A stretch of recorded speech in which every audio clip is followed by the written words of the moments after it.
কলিকাতা ঈশ্বরচন্দ্র বিদ্যাসাগরের সঙ্গে শ্রীরামকৃষ্ণের মিলন সপ্তম পরিচ্ছেদ এবং শেষ অংশটুকু শ্রী শ্রীরামকৃষ্ণ কথামৃত থেকে পাঠ করছি। ঠাকুর অহেতুক কৃপা সিন্ধু, সকলে অবাক ও নিস্তব্ধ হইয়া এই সকল কথা শুনিতেছেন।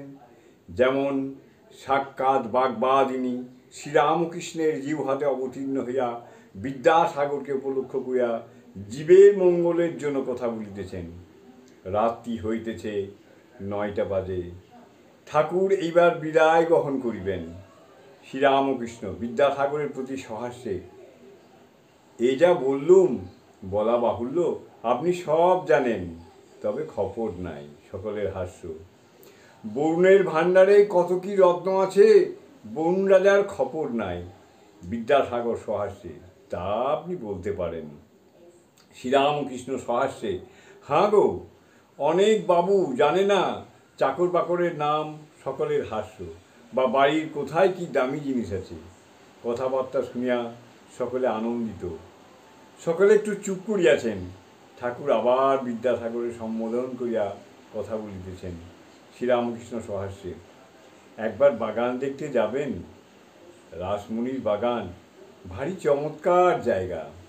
বিদ্যাসাগর, যাব বই কি, আপনি এলেন আর আমি যাব না?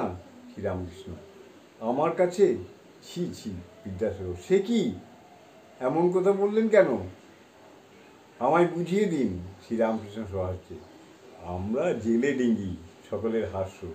খাল বিল আবার বড় নদীতেও যেতে পারি, কিন্তু আপনি জাহাজ। কি জানি, যেতে গিয়ে চড়াই পাছে লেগে যায়। সকলের হাস্য। বিদ্যাসাগর সহাস্য বলেন, চুপ করিয়াছেন। ঠাকুর হাসিতেছেন।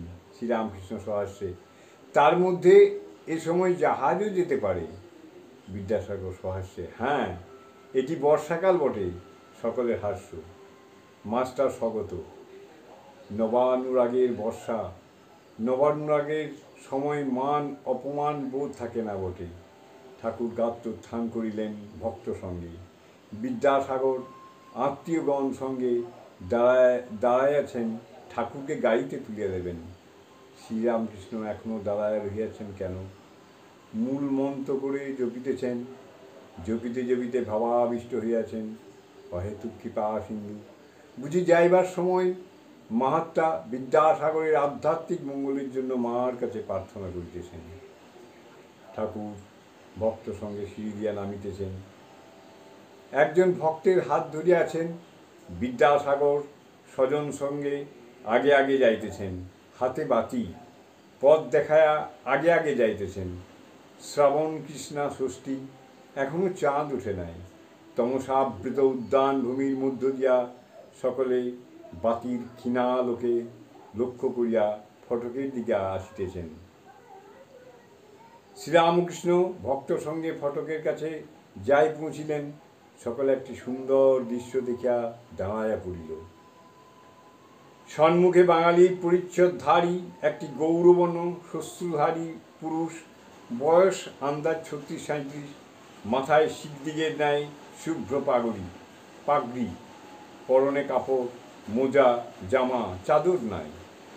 তাহারা দেখিলেন পুরুষটি শ্রীরামকৃষ্ণকে দর্শন করিবা মাত্র মাটিতে উষ্ণিশ্রমের মস্তক অবলুণ্ঠিত করিয়া ভূমিষ্ঠ হইয়া রহিয়াছেন। তিনি দাঁড়াইলে ঠাকুর বললেন, বলরাম, তুমি এত রাত্রে?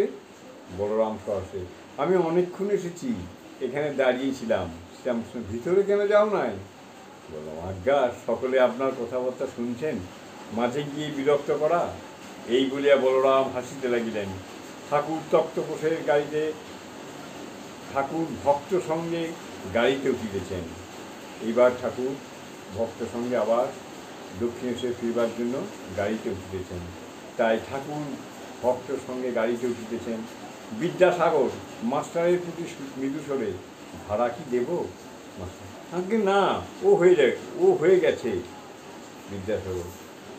বিদ্যাসাগর অন্যান্য সকলে ঠাকুরকে প্রণাম করিলেন।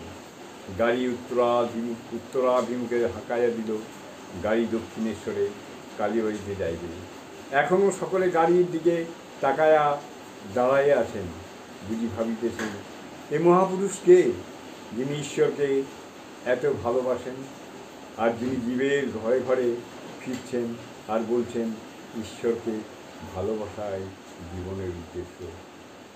প্রণাম ঠাকুর, প্রণাম।